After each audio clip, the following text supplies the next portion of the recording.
nous vous informons que ce programme est déconseillé aux moins de 10 ans. Une serveuse épouse un millionnaire pour son argent. Elle se retrouvait avec un homme qui disposait de millions de dollars. Elle était impatiente de tout dépenser. Mais tout cet argent ne suffit pas à assouvir sa soif de danger.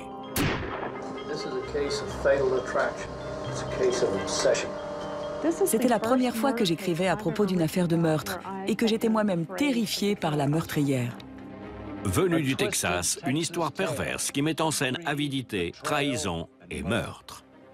C'est tout de suite dans Crime en haute société.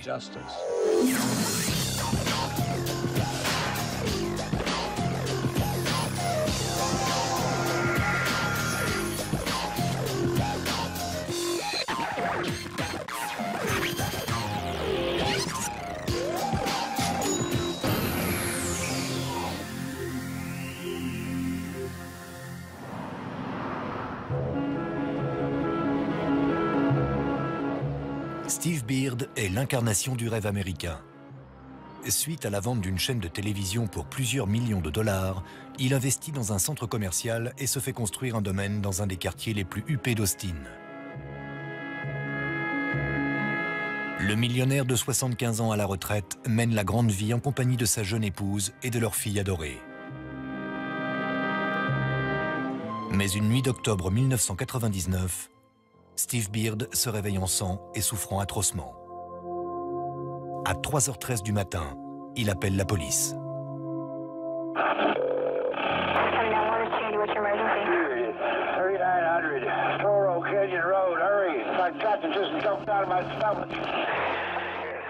L'épouse de Steve, Céleste, est endormie dans sa chambre.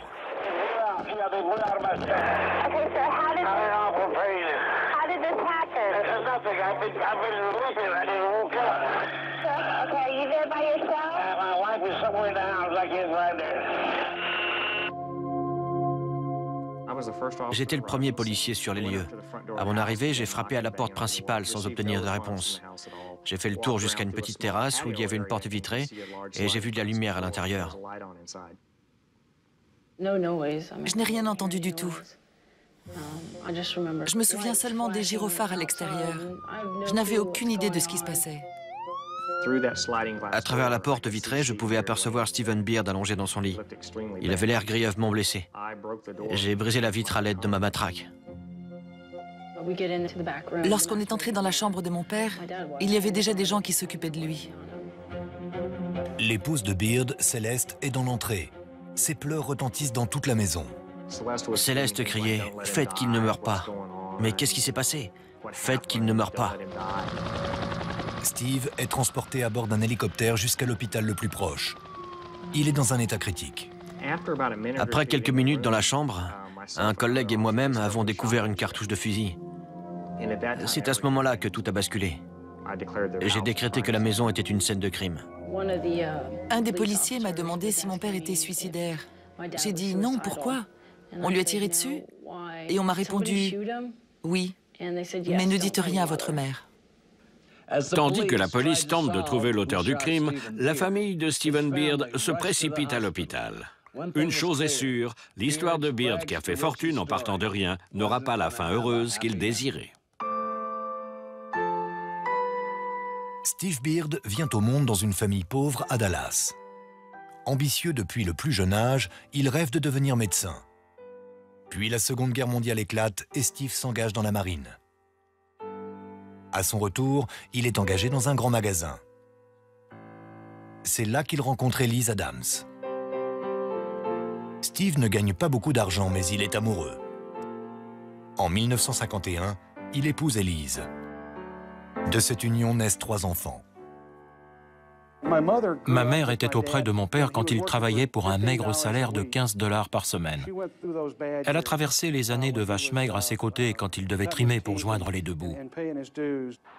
Steve et sa famille déménagent à Austin où il déniche un poste dans la publicité. Il commence modestement, mais grâce à son intelligence et son travail acharné, il grimpe rapidement les échelons. En 1978, il accède à un poste de cadre supérieur. Mais Steve a d'autres ambitions. Il devient cofondateur de la première chaîne de télévision indépendante d'Austin. Steve était un véritable bourreau de travail. Quand il travaillait au développement de la chaîne, il avait toujours son emploi à Fort Worth, chez Blair Advertising. Il a fait ça pendant des années. Il était très exigeant. La chaîne KBVO remporte un énorme succès et Steve devient un magnat des médias locaux. Mais en 1993, il est frappé par une tragédie. Après 42 ans de mariage, sa femme Elise meurt d'un cancer. Steve décide alors de vendre la chaîne de télévision au prix de 54 millions de dollars. Il est désormais très riche et célibataire. On est parti en voyage en Europe.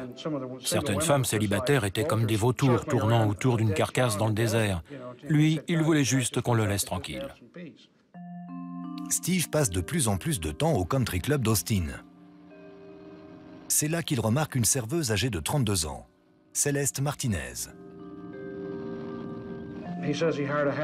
Il a dit qu'il avait engagé une femme de ménage. C'était Céleste. Peu de temps après, il s'est fait accompagner au Super Bowl par sa femme de ménage. Je me suis dit, oula, elle ne fait plus seulement le ménage. Il y avait cette femme séduisante d'une trentaine d'années qui lui tournait autour. Il habitait seul dans une immense maison, il était à la retraite et s'ennuyait. Et là, il avait trouvé une belle jeune femme pour l'accompagner dans ses voyages et apprécier la cuisine gastronomique et les bons vins. Alors pourquoi pas? Mais la nouvelle compagne de Steve traîne un lourd passé. Elle a divorcé 3 fois et a consommé de la drogue dans le passé. Déménageant de ville en ville, Céleste a laissé ses jumelles en foyer d'accueil à maintes reprises. Mais à présent, elle cherche à s'établir avec un homme. Un homme riche. Mon père était inflexible. Il n'en faisait toujours qu'à sa tête. Il avait toujours été un meneur. J'aurais pu me jeter en bas d'une tour avec une banderole disant « Ne fais pas ça, ça n'aurait absolument rien changé ». Le 18 février 1995, Steve Beard épouse Céleste Martinez. Elle a 32 ans, il en a 70. Selon les conditions du contrat de mariage, Steve remet à Céleste un montant de 500 000 $. Elle recevra 500 000 $ supplémentaires après 3 ans de mariage. Céleste se met immédiatement à dépenser sans compter, dilapidant son demi-million de dollars en 6 mois.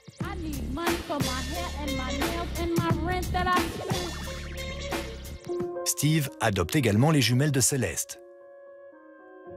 Jennifer et Christina emménagent dans un nouveau quartier résidentiel et changent de lycée. Elles s'achètent de nouveaux vêtements et se font de nouveaux amis. C'est la première fois qu'elles habitent avec leur mère dans un environnement stable. Quand on était plus jeunes, Christina et moi, on vivait le plus souvent en foyer d'accueil. Je remercie le ciel de m'avoir fait connaître Steve. Je le considérais comme mon deuxième père. Il était loyal, affectueux, il avait un grand sens de l'humour, un esprit très vif, il était très généreux. C'était l'hôte parfait. Céleste doit croire qu'elle a déniché le gros lot. Une magnifique maison, le country club, plus d'argent de poche que nécessaire. Pour certaines femmes, ça aurait suffi, mais pas pour Céleste. Elle va bientôt faire payer à Steve sa générosité. Steve Beard, millionnaire à la retraite, a épousé une serveuse du country club qu'il fréquente. Mais au bout de 3 ans de mariage, le côté moins sage de Céleste refait surface. Elle mène une vie secrète où elle fait la fête avec plusieurs autres hommes, dont un de ses anciens maris, Jimmy Martinez. Ils organisent ensemble une fête pour le 18e anniversaire de ses jumelles. Steve n'est même pas convié. Elle savait organiser les fêtes, comme le 18e anniversaire de ses filles, par exemple. Ça lui a coûté près de 10 000 $. Il y avait des stripteaseurs, l'alcool était gratuit. Elle était déchaînée. Elle adorait faire la fête et elle était imprévisible. On n'avait jamais rencontré une adulte aussi extravertie. Elle nous parlait de Steve en disant qu'il était vieux et n'arrivait pas à la satisfaire sexuellement, contrairement à Jimmy qui excellait dans ce domaine. Céleste est quelqu'un de peu recommandable. Tout ce qu'elle fait est déplacé. La façon dont elle nous a élevés, Jennifer et moi, c'était n'importe quoi. Les surnoms qu'elle donnait à Steve étaient abominables. Papa gâteau, gros lard. C'est ce qu'il était à ses yeux. Mais il l'aimait tellement qu'il endurait toutes ses méchancetés. Bientôt, Céleste se met à ajouter un puissant alcool de grain dans les cocktails de Steve. Elle ajoute aussi des somnifères dans sa nourriture pour pouvoir aller faire la fête le soir venu. C'était pénible de voir ce que lui faisait subir Céleste. Je regrette de ne pas être intervenue plus tôt. Enfin, lorsque Steve apprend que Céleste a dépensé plus de 300 000 $ en divertissement et en achats divers, il la met à la porte et menace de divorcer. Il lui avait déjà donné tout ce qu'il avait promis. Alors, elle n'obtiendrait rien en cas de divorce. Il vendrait les maisons et elle obtiendrait la moitié. Mais ce qu'elle voulait, ce n'était pas être millionnaire, c'était être multimillionnaire. Céleste voit sa fortune sur le point de partir en fumée. Elle refuse de rester les bras croisés. Usant de tout son charme, elle écrit une lettre à Steve. Lorsque tu m'as appelé ce matin pour demander le divorce, ça m'a pris complètement au dépourvu. J'apprécie tout ce que tu as fait pour nous. Je t'aime de tout mon cœur. La lettre n'a pas l'effet escompté. Tandis que Steve entame la procédure de divorce, Céleste réagit plus violemment. Elle menace de se suicider, portant une arme à sa tempe devant sa fille Christina. Mais l'arme n'est pas chargée. Mince, j'ai des ennuis. Si c'est comme ça, je vais me taillader les poignets. Non, je vais me tirer une balle dans la tête. Ah zut, je ne sais pas charger une arme. C'était de la comédie, mais Steve a marché. Les gens de la génération de Steve tentent d'éviter le divorce autant que possible. Ils considèrent le mariage comme étant sacré. Je crois que ça a joué dans sa décision. Au début du printemps de 1999, Steve fait interner Céleste dans un hôpital psychiatrique. À 1 200 $ la journée, Timberlawn est un établissement de luxe que seuls les plus nantis peuvent payer. Quelques jours plus tard, Céleste rencontre une femme qui va changer sa vie à jamais, Tracy Tarleton. Tracy Tarleton souffrait de troubles bipolaires et était régulièrement internée au service psychiatrique. Sa mère avait gravement abusé d'elle. Elle avait grandi dans une famille texane à problème, ravagée par l'alcool, quoique florissante financièrement. Tracy a étudié à l'Université du Texas et géré une librairie à Austin. De prime abord, Tracy et Céleste semblent avoir peu de choses en commun, mais Céleste plaît tout de suite à Tracy. Tracy cherchait désespérément l'amour depuis l'âge de 10 ans. Elle a cru qu'elle avait enfin trouvé quelqu'un qui l'aimait. Les deux femmes perturbées se rapprochent de plus en plus. Après un mois à Timberlawn, elle rentre chez elle, mais reste en contact. Céleste retourne à la résidence de Steve à Toro Canyon. Au début, Steve accueille Tracy comme l'amie de sa femme. Mais les jumelles ainsi que leurs amis comprennent tout de suite que Tracy et Céleste entretiennent une liaison. On savait qu'elles étaient plus qu'amies. Mais il ne faut pas oublier que Céleste avait des aventures avec beaucoup de gens. Toutes les 2 ou 3 semaines, elle débarquait avec quelqu'un d'autre. C'était évident quand elles étaient ensemble. On voyait à leur façon de se toucher et de se sourire que ce n'était pas une relation platonique. Les deux femmes passent toute leur journée ensemble. L'obsession que Tracy nourrit envers Céleste semble croître de jour en jour. On percevait des changements dans l'attitude de Tracy envers Céleste. Dans sa façon de se vêtir, de porter des chemisiers roses, de se faire des manucures, de se faire teindre les cheveux. Avant ça, Tracy avait toujours été un garçon manqué, toujours. L'ambiance à Toro Canyon devient délétère. Afin de renforcer le lien qui l'unit à Tracy, Céleste lui confie que Steve la maltraite. Pendant ce temps, Steve se fait de plus en plus de soucis au sujet de cette relation et tente de dissuader Céleste. Mais celle-ci l'ignore. Lorsque les jumelles terminent le lycée, Céleste invite Tracy à la cérémonie.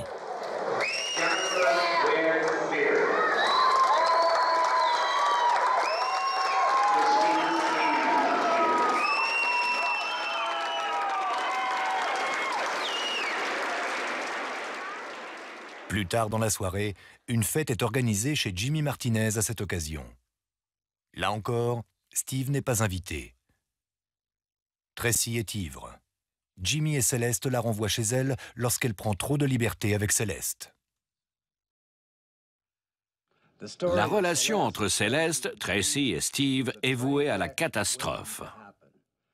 Il semble que toutes les parties concernées soient dans le déni. Ce n'est qu'une question de temps. 5 semaines plus tard, la catastrophe a lieu. Dans l'espoir de séparer les deux femmes, Steve décide d'emmener Céleste en vacances en Europe. Ce jour-là, Céleste, Christina et Steve font leur bagage à la maison. Jennifer est sortie avec des amis. Céleste semblait particulièrement étrange ce soir-là. Elle n'arrêtait pas de nous téléphoner. Chris, Jennifer et moi, on en a discuté. On a bien senti que quelque chose n'allait pas. Qu'il allait se produire quelque chose, mais on ne savait pas quoi. À 3 heures du matin, quelqu'un fait intrusion dans le jardin du 3900 Toro Canyon Road. Il contourne la piscine et se dirige vers la maison. L'intrus traverse la terrasse, ouvre la porte vitrée et pénètre dans la chambre de Steve. Puis il pointe son arme sur Steve et tire.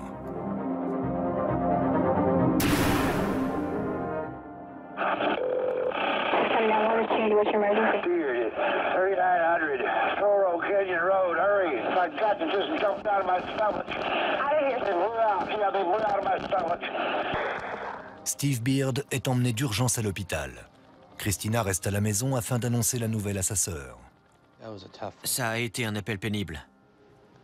Je me rappelle que Jennifer s'est tout de suite mise à pleurer. On paniquait. On ne comprenait pas parce que on ne savait que des bribes de l'histoire. Pendant 20 minutes, tout ce qu'on m'a dit, c'est que Steve avait été emmené à l'hôpital et qu'il y avait beaucoup de sang. L'intrus a disparu depuis longtemps. Mais celui qui a tenté de tuer Steve Beard a commis une grave erreur. Comme la police le découvrira bientôt, une preuve essentielle a été laissée sur les lieux. Au lieu de jouir des fruits de son dur labeur et de profiter de sa retraite bien méritée, Steve Beard, le magnat de la télévision texane, est hospitalisé. On lui a tiré dans l'estomac avec un fusil. À l'hôpital, les enquêteurs posent des questions et vérifient si Céleste et ses filles ont de la poudre à canon sur les mains. Les policiers nous ont demandé si on connaissait qui que ce soit qui en voudrait à Steve. Comme un associé ou quelqu'un qui ne l'aimait pas. On savait bien que oui. J'ai donc mentionné Tracy Tarleton. Je crois qu'elle était obsédée par Céleste. C'était évident qu'elle voulait que Steve disparaisse. Lors des conversations qu'on a eues avec les personnes présentes à l'hôpital, le nom de Tracy Tarleton est revenu à plusieurs reprises. Mais personne ne voulait que Mme Beard apprenne ce qu'il m'avait confié. Tandis que les proches de Steve participent à son rétablissement, les enquêteurs se tournent vers la maîtresse de Céleste, Tracy Tarleton. Ils se rendent chez elle pour l'interroger. On a demandé à Mademoiselle Tarleton si elle possédait un fusil. Elle a dit oui, et je lui ai demandé s'il était possible de le voir. Elle a réfléchi quelques instants, puis elle a accepté. Elle nous a remis un fusil Franchi de calibre 20. Son nom était gravé dessus. Je l'ai interrogée pendant environ 1 heure. Elle a affirmé entretenir une liaison lesbienne avec Céleste. La police analyse le fusil de Tracy et établit que la cartouche trouvée sur les lieux du crime lui correspond bien. 6 jours plus tard, Tracy Tarleton est arrêtée pour tentative d'assassinat sur Steve Beard. À Austin, l'affaire fait la une des journaux. On pourrait croire que Céleste est désemparée. La police arrête son ami pour avoir tenté d'assassiner son mari. Celui-ci est à l'hôpital avec un trou béant dans le ventre. Alors que fait-elle? Du shopping.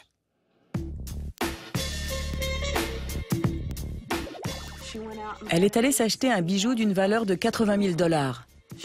Elle vérifiait son compte bancaire pour voir si son versement mensuel de 10 000 $ avait été effectué. Si c'était le cas, elle allait tout droit au casino de Lake Charles, en Louisiane. Malgré tout, Steve affirme toujours aimer sa femme. Il modifie son testament afin de lui léguer une part d'héritage encore plus importante. Mais ce sera son dernier cadeau à Céleste. 4 mois de rétablissement, l'état de santé de Steve Beard s'aggrave brutalement. Le 22 janvier 2000, il meurt d'une infection pulmonaire.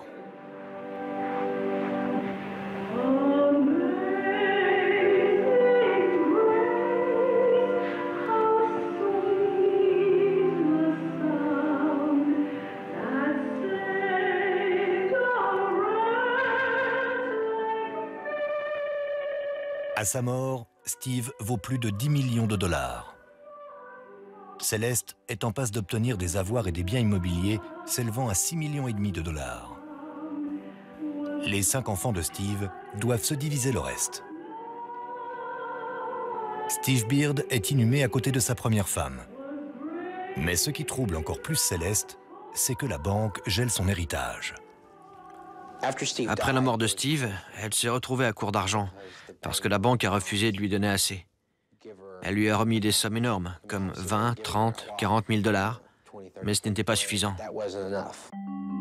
Ayant besoin d'argent, Céleste trouve la solution en faisant travailler ses filles. Elle avait d'énormes quantités de vêtements qu'elle n'avait jamais portés. Elle n'avait même pas pris la peine d'enlever les étiquettes. Des vêtements relativement récents. Elle nous a ordonné à Jennifer et moi de remplir une voiture de tous ces vêtements et de les rapporter afin de se faire rembourser. Les boutiques ont refusé de lui remettre de l'argent comptant, mais elles lui ont accordé un crédit de 25 000 dollars. C'était incroyable. C'était la chose la plus ridicule que j'avais jamais vue. On n'a pas fait ça que dans une seule boutique. On est allé dans 4 ou 5 magasins connus. J'avais vraiment honte, mais Céleste nous avait ordonné de le faire. Alors, on a obéi. Si elle avait sincèrement aimé Christina, elle ne lui aurait pas demandé de faire des choses pareilles. Elle ne la traitait pas comme sa fille, ou même comme une personne normale. Elle s'en servait comme d'une assistante. On l'appelait maman très chère. Mais elle ne le savait pas. Pour Céleste, l'argent et la chance se font de plus en plus rares. Elle a manipulé ses filles et feu son mari. Mais on va bientôt lui rendre la monnaie de sa pièce. Steve Beard est mort et Tracy Tarleton, accusée de tentative de meurtre, est libérée sous caution. Mais la police n'est toujours pas satisfaite. Céleste est soupçonnée d'être impliquée dans le meurtre de son époux. La police sur le dos et à court d'argent, Céleste s'angoisse. Lorsqu'elle entend aux informations qu'elle est impliquée dans le meurtre, elle craque. On a entendu aux informations qu'on soupçonnait son implication dans le meurtre de Steve. Elle a complètement perdu la tête. Elle nous a demandé si on était prêt à commettre un suicide collectif. C'est là que je me suis dit que cette femme était complètement cinglée. Céleste retourne de son propre chef dans un établissement psychiatrique. A-t-elle compris qu'elle ne se maîtrise plus? Apparemment pas. On ne savait jamais à quoi s'attendre avec elle. Elle aurait aussi bien pu plonger un sèche-cheveux dans son bain, tenter de s'ouvrir les veines, ou même sauter hors d'une voiture en marche. C'était vraiment terrifiant. Au bout de quelques semaines à Timberlawn, Céleste appelle Christina et lui demande de venir la chercher. Mais Christina a peur et refuse d'y aller. Elle est devenue très méchante. Elle m'a prévenu que si je n'allais pas la chercher, je le regretterais. Mais Jennifer, la sœur de Christina, accepte d'aller chercher Céleste. Elle s'y rend en compagnie de son petit ami de l'époque, Chris Douze. Ce soir-là, les jumelles vont voir le côté obscur de leur mère et leur vie va être changée à jamais. Elle est entrée dans l'ascenseur en nous pressant de partir. On avait ses valises et on a couru jusqu'à la voiture. Céleste téléphone ensuite à Christina qui est toujours à la maison. Christina enregistre la conversation à son insu en utilisant le répondeur. Christina, what are you saying by deliberately disobeying me? Huh? What don't you know? Because I'm a work person and my father who molested me. You know what you don't know? Huh? Because I've been that cruel to you? No. Then why don't you say that I hurt you worse than my dad hurt me? Because you did. You always do my dad. You know that. Because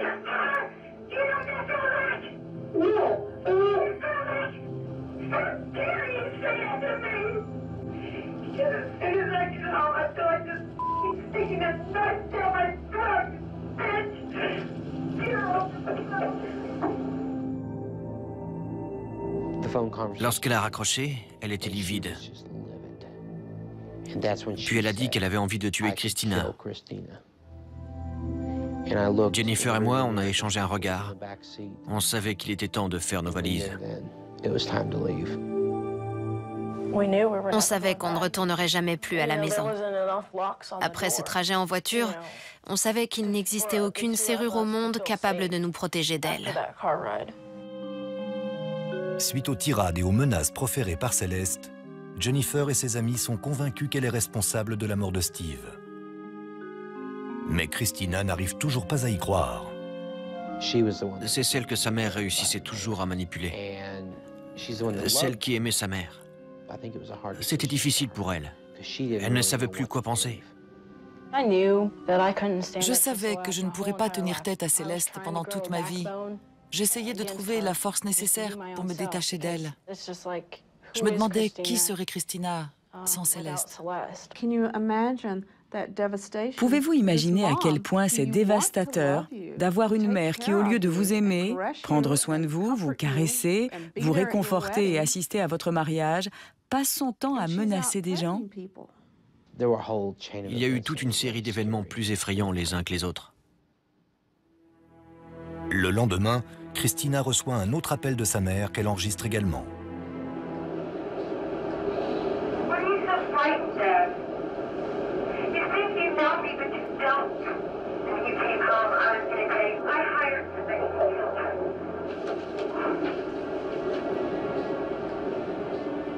C'est ce deuxième appel qui a été le point décisif. On était morts de peur. On croyait qu'elle allait tuer ses filles. Ou même nous quatre, on ne savait plus quoi penser. La menace était réelle. C'est la première fois que j'écrivais à propos d'une affaire de meurtre et que j'étais moi-même terrifiée par la meurtrière. Elle était vindicative. Elle avait ordonné le meurtre de son mari, puis elle avait voulu engager quelqu'un pour assassiner Tracy. Ses filles étaient terrorisées. D'ailleurs, elle leur avait interdit de donner leur numéro de téléphone ou leur adresse à quiconque. Il y avait beaucoup de gens qui craignaient Céleste Beard et ce qu'elle ferait. Maintenant que Christina est convaincue de la culpabilité de sa mère, les filles et leurs amis vont voir le procureur et lui font part des enregistrements, des lettres et de leurs soupçons. Je crois qu'elle ne s'attendait pas à ce qu'on se retourne contre elle. C'est un énorme risque qu'elle a pris. Céleste a manipulé les gens de son entourage pendant très longtemps. Mais désormais, ses filles et l'État du Texas sont à ses trousses. Ses jours de liberté sont comptés. Les procureurs font monter la pression. Et 2 jours avant le début de son procès, Tracy Tarleton conclut un marché. Elle accepte de témoigner contre son ancienne maîtresse. J'ai demandé à quelqu'un pourquoi Tracy s'était retournée contre Céleste. Je croyais que c'était parce qu'elle allait être emprisonnée à vie, ou peut-être même être condamnée à mort. Mais on m'a dit que c'est parce qu'elle s'était enfin rendue compte que Céleste ne l'aimait pas. Le 28 mars 2002, Céleste Beard est arrêtée et accusée de meurtre. Toutes les preuves sont contre elle. Mais elle jouit de 2 atouts. Son habileté à manipuler ses proches et l'argent que lui a légué son défunt mari. Au début de l'année 2003, les yeux de tous les habitants d'Austin au Texas se tournent vers un seul endroit, le tribunal, où le procès de Céleste Beard, accusée d'avoir assassiné son mari Steve, est sur le point de commencer. Celeste told people that she couldn't wait for him to die, and the evidence will show that she did not wait. L'avocat de Céleste, Dick DeGuerin, est célèbre pour avoir représenté des clients tels que Robert Durst et la secte des Davidiens. Dick DeGuerin est originaire du Texas. Ses états de service sont impressionnants, tout comme ses honoraires. Mais Céleste peut se le permettre. Elle a accès à la fortune de Steve Beard. Elle dépense l'argent de Steve en frais d'avocat pour se défendre d'avoir ordonné sa mort.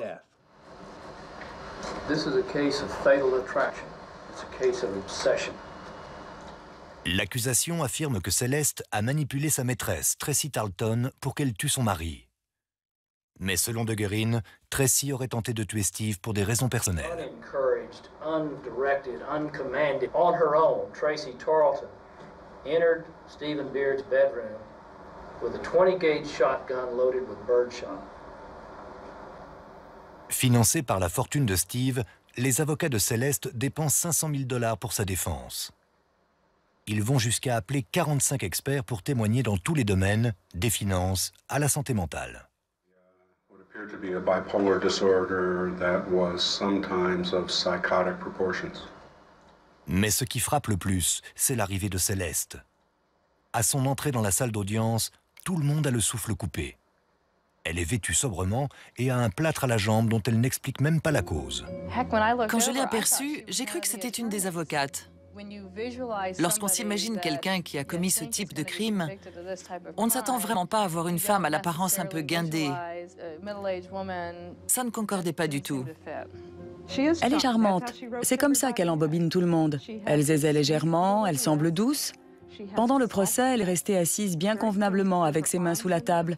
Mais tandis que le procès suivait son cours, on a remarqué que son attitude n'était pas toujours la même. Son caractère changeait, comme ça. Même si Céleste n'est pas appelée à la barre, les procureurs passent un enregistrement de sa déposition afin de mettre en doute sa crédibilité.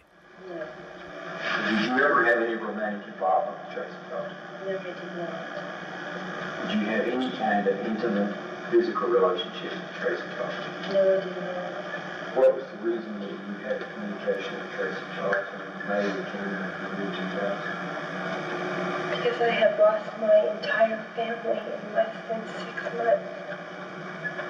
Did you ask her if she shot Stephen Beard?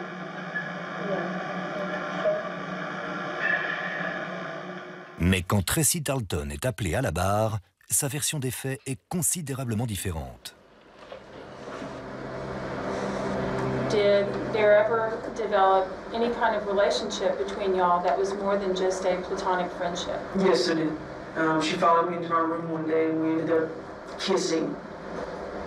Did it ever progress to orgasm? Yes. Our relationship was, we felt like it was serious. I felt like, I loved her and I believed that she loved me. She spent a lot of time letting me know that she did. Tracy surprend l'auditoire lorsqu'elle affirme que Céleste a tenté de tuer Steve à maintes reprises. He drank vodka, but she would pour out the vodka and pour in Everclear. She also would crush up sleeping pills and put them in his drinks. She said that, sooner or later, he's going to kill him. She had asked me to order a book for her called The Poisoner's Handbook because she wanted to cook up a batch of botulism and poison him with it. On ne s'est pas trop attardé sur le témoignage de Tracy. Quand elle a parlé de cette histoire de botulisme, ça a miné toute sa crédibilité. Je me suis dit que cette femme nous racontait des salades. Les procureurs vont ensuite au cœur de l'affaire. Ils montrent comment Céleste a manipulé Tracy pour qu'elle tue Steve. What did you say about her suggestion that she shoot Steve Beard? I said, I don't want to do this. She said, there's nothing left. I might as well just take it right now and shoot myself. And I said, fine, let's go. I'll do it. I thought about her and all of the torment and terror that I thought she'd been experiencing all these months. And so by the time I got to the bedroom, I couldn't stop and I couldn't look and I couldn't do anything but pull the trigger in. Show us how you shot him. I walked down to the end of the bed and I saw him and I pulled up and I shot him. Tracy souffrait de maladies mentales. Elle avait des problèmes de drogue et d'alcool. Vu sa vie et la façon dont elle avait été maltraitée, ça en faisait la parfaite victime à piéger. I started feeling a kindredness with Steve Beard. We had both been used by the same woman to get his money. The real reason you're testifying is because you got a sweetheart deal, 20 years, of which you'll probably only have to serve 10. Isn't that right? That's not the primary reason. Malgré la gravité des accusations, les audiences ressemblent à une foire. Avec près de 500 pièces à conviction, des centaines d'objections et plus de 100 témoins, le procès est loin de représenter le côté majestueux de la loi. Je ne m'attendais pas à voir du silence et des ombres, 12 hommes en colère, ni même Chicago. Je dois donc avouer que j'ai été surpris que tout ça tourne au spectacle. Les avocats de Céleste tentent de la défendre en accusant ses filles d'avoir cherché à s'enrichir. And you didn't like Steve, did you? That's not true. Steve didn't like you either, did he? He did too like me. Didn't you contact a lawyer about becoming your mom's guardian, taking over completely? That's correct. You're planning, if your mom gets convicted, to file another lawsuit so you can get your share of Steve's estate. No. You bought a Jeep. Correct. You had a Cadillac and your sister had a Cadillac, but you bought a Jeep too. Correct. Franchement, j'ai du mal à imaginer qu'on puisse croire que des gamines de 19 ans, parce qu'on était encore des gamines, soient capables de mettre sur pied la combine qu'ils croyaient qu'on avait élaborée. Des guérines semblaient inventer toutes sortes de preuves bidons. Je savais qu'ils allaient faire ça, mais ça m'a tout de même mise en colère. C'était faux et injuste. Et franchement, si c'était les jumelles qui avaient payé Dick de Guérin 500 000 $ pour les représenter, c'est Celeste Beard qui l'aurait accusé d'être le diable, pas ses filles. L'accusation passe ensuite la conversation enregistrée par Christina et démontrant la rage meurtrière de sa mère.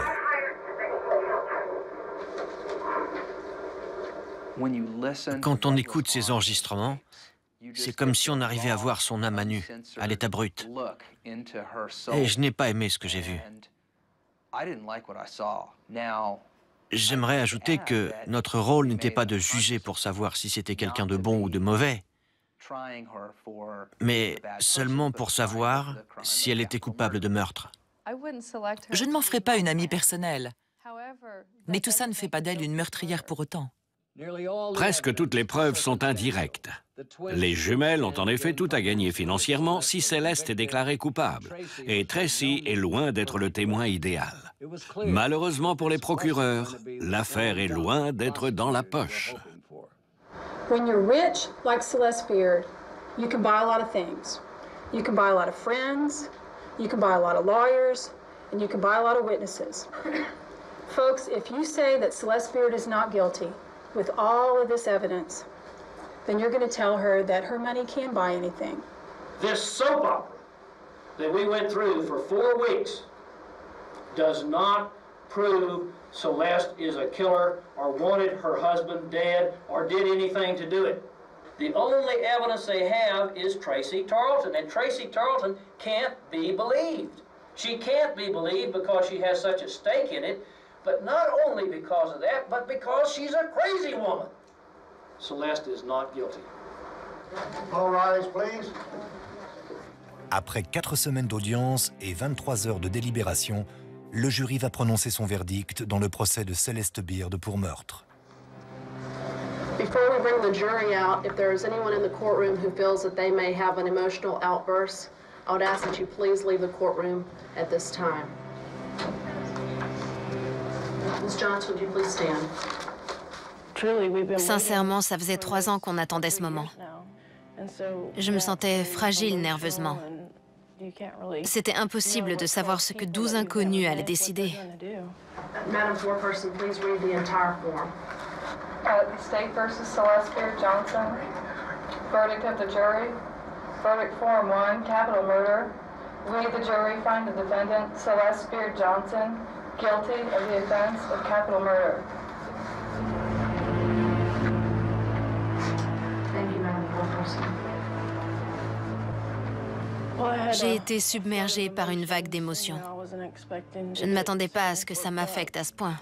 Mais quoi qu'il arrive, on était perdantes. C'est notre mère et elle allait passer le reste de sa vie en prison. Personnellement, j'ai été soulagée de voir que les 12 jurés aient cru en notre version des faits. Mais j'ai aussi éprouvé de la tristesse. Parce qu'en dépit de tout, il y a des moments où j'ai pitié pour elle.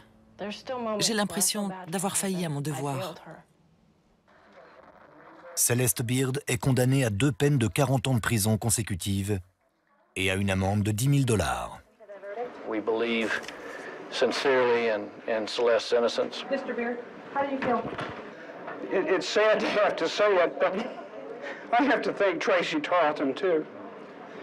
I mean, she shot my father, but without her, we wouldn't have gotten to here. Tout ce que Céleste faisait, c'était pour son propre intérêt. Pas l'intérêt de son cœur ou de son âme, mais un intérêt matériel, financier. Quelqu'un avait parlé un jour d'une personne qui n'avait pas d'âme, et ma mère avait répondu que tout le monde en avait une. Dans le cas de Céleste Beard, on doute presque qu'elle ait une âme. Les jumelles continuent d'affirmer qu'il n'était aucunement question d'argent, mais de justice et de clore un chapitre de leur vie marqué par la peur.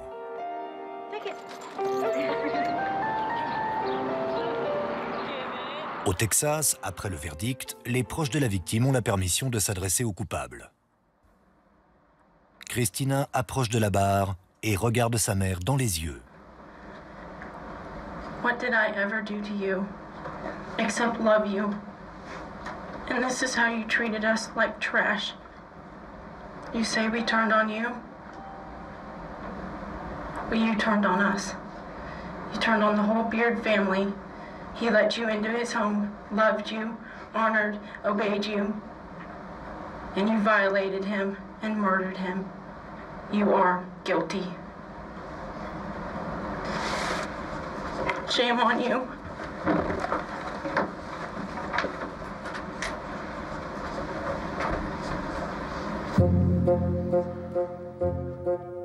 Céleste aura 80 ans avant de pouvoir aspirer à la libération conditionnelle. Elle continue de nier toute implication dans la mort de Steve et elle n'a pas pardonné à ses filles. Elle fait alors une dernière tentative désespérée pour obtenir l'argent de Steve. Elle envoie au dépositaire de sa succession une lettre demandant que son allocation mensuelle de 12 000 $ soit rétablie et que 500 000 $ soient mis à sa disposition pour son appel. Sa demande est refusée. Elle était fichue et elle le savait. Et même si Steve s'était rétabli, elle savait qu'elle pouvait faire une croix sur sa poule aux œufs d'or, parce qu'elle n'était plus tout jeune. Le plus terrible, c'est que si j'avais lu dans son jeu et que j'avais eu la force d'en parler à Steve, il serait peut-être encore parmi nous aujourd'hui. C'est difficile à accepter. Je crois que c'est une histoire qui reflète à la perfection Austin, le Texas et les États-Unis des années 90. Le narcissisme, la gratification immédiate. C'est ce qui est arrivé à Céleste. Elle a trouvé son capital risque, elle a laissé passer sa chance et s'est retrouvée sur la paille. Le pouvoir de persuasion de Céleste et sa défense onéreuse n'ont pas su lui rendre sa liberté. Mais pour les jumelles, la famille de Steve Beard et tous ceux qui ont souffert par sa faute, justice a enfin été rendue. C'était Dominique Dunn. Merci de nous avoir suivis.